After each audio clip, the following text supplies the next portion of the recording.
So, as we approach the holidays, I'm bracing for another round of what I usually refer to as the Great Nut Debate. It all started on a Thanksgiving about 9 or 10 years ago when, on a whim, I threw some nuts into my traditional winter squash casserole.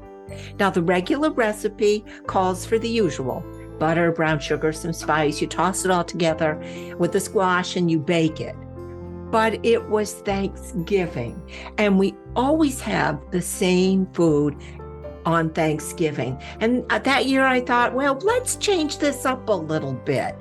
So at the last moment, I took a risk and threw some walnuts into the casserole, expecting that everyone else would be as excited as I was to have something a little different for a change, maybe even start a new Thanksgiving tradition. It turns out I was wrong. I was really, really wrong. Not everyone was ready to make that kind of change. And that's what I want to talk about today. Finding the courage to make changes in our usual holiday traditions. Now, I'm not talking about the traditions we love, the things we look forward to and enjoy, the fun, the joy of the holidays. I'm talking about those holiday traditions that overwhelm us, that make us wish we could go back to bed and skip the whole thing. If you're dreading the holidays for any reason, if all of this sounds familiar, let's talk. I know the holidays are supposed to be the most wonderful time of the year, but so many of us spend the holidays exhausted, stressed, and wondering how we're going to drag ourselves through the next few weeks.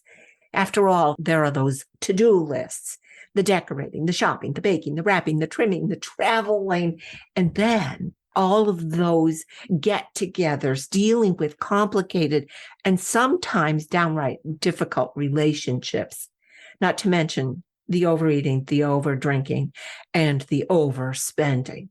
Ho, ho, ho. But maybe there's none of that for you this year. Maybe there's no celebration at all for you. Maybe this year you've lost your job or your home. Maybe you're going through a divorce, a bankruptcy, or you're grieving the loss of a loved one. Maybe the holidays are always a tough time of you, full of those difficult memories of holidays past. Maybe this year, just the sights and sounds of the celebration are painful reminders of how tough things are for you this year. No matter what's going on in your life, for many of us, holidays can be the most difficult time of the year. But here's what I think of as good news. You and I always have a choice of how we respond to the challenges ahead. We have a choice about how we're going to deal with the holidays. We don't have to always do what we've always done. We can put nuts in our squash. And most of all, we can let go of the need to meet everyone else's expectations of what we should do, what we should say, how we should look, how we should feel, and who we should be. We can let go of that. And I am speaking to myself, Wendy. We can let go of the need to check off every single one of those things on the to-do list. We don't need to get them all done, and they don't have to be perfect. Wendy, you and I, we can decide to just do our best and let go of the rest. And I'm really talking about letting go of the need to make everyone else happy, because I've been working on this lately and I think it's life-changing. Please hear this. You and I cannot make anyone else happy. It's impossible. That's their job. Our job is to make sure we make ourselves happy because no one else can do it for us. And if we don't take care of ourselves, if we don't honor ourselves, we aren't able to take care of anyone else. You know, when you fly on the airplane, they tell you, put your oxygen mask on first, and then only then will you be able to help the people around you. That is so true.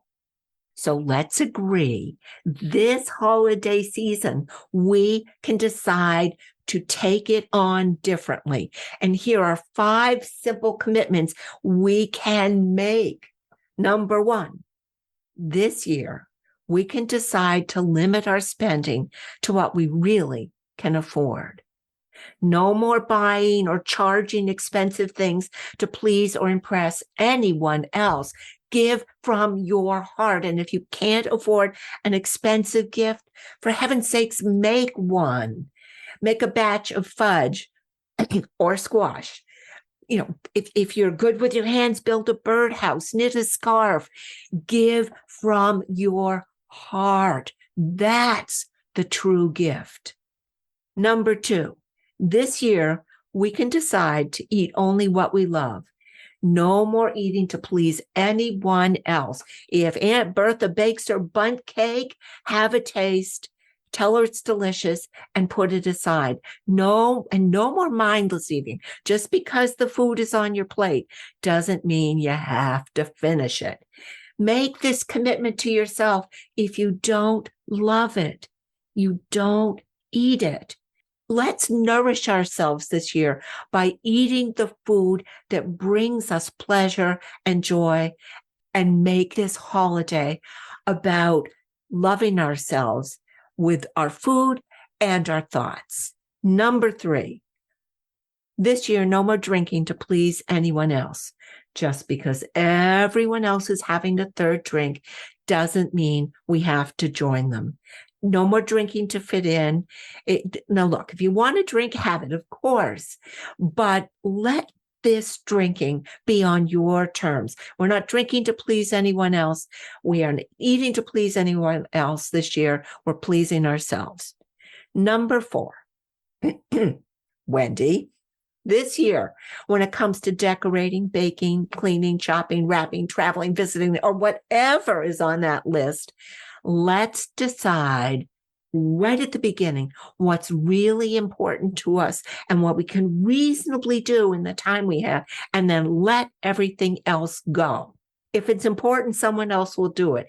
If it isn't important, then there's no reason we should waste time on it.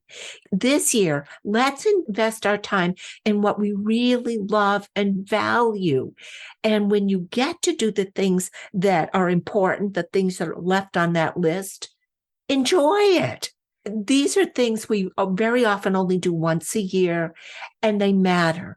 They can help us connect with memories of holidays past, you know, the lights, the smell of the baking. They can help us connect with the people around us. And finally, and best of all, they help us connect with our own heart, which is, after all, the reason for the season. Lastly, number 5. Okay, this is the tough one. This year, we can also choose how we deal with the people we're going to be with over the holidays. I know.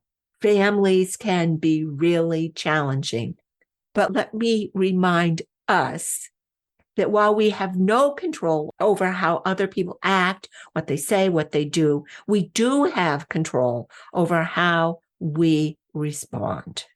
First of all, maybe just stop and take a breath before you react. And that can be very helpful. And if you know that you're going to be dealing with folks that you have had problems with in the years past, the people who cause you stress and heartburn, you know who I'm talking about. Here are some things you can do to make your time better with them. First of all, get in touch with them ahead of time and agree you are not going to talk about politics, family history, or whatever it is that sets everybody off.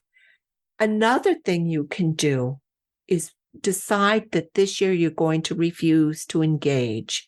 When this discussion starts to get out of hand, you can smile, take a breath, say, I hear what you're saying, but let's agree to disagree. Or I see your point of view, but let's make today about family time. We can talk about this later. I know, easy to say while we're inside the safety of this podcast, but really, really hard to do. I'm not saying it's going to work. It doesn't always work for me, but I'm saying let's just give it a try. Approach this with some gentleness and kindness, served with a large helping of patience. It may help lower your stress level. And wouldn't that be great? Now, I get it. I get dealing with people is tough. And I devoted an entire chapter to dealing with difficult people in your life. Chapter 51 in my book, Common Sense, full of suggestions for how to manage this kind of difficult relationship, the kind that bring you stress and anxiety. Now, before I close out this episode, I want to offer a special note to those of you who are struggling this year, those of you who are truly dreading the holiday season. Maybe you don't have anything to celebrate. Maybe you're alone. Maybe you're lonely. Maybe you're struggling. Maybe you're depressed or just overwhelmed with fear. First of all, I am so sorry for what you're going through. I'm sorry for your pain. I'm sorry for your loss. I know what it's like to go through the dark days. I've been through some of my own. And I'd like to share today a little bit of just a couple things that worked for me in the really tough times. When I was first diagnosed with breast cancer, a friend called and said, Wendy, everybody's going to call you and they're all going to tell you exactly what you should do to get through this. Don't listen to them. Listen to yourself and do what works for you. Best advice I got in those difficult days. It was a gift and it was exactly what I needed to hear.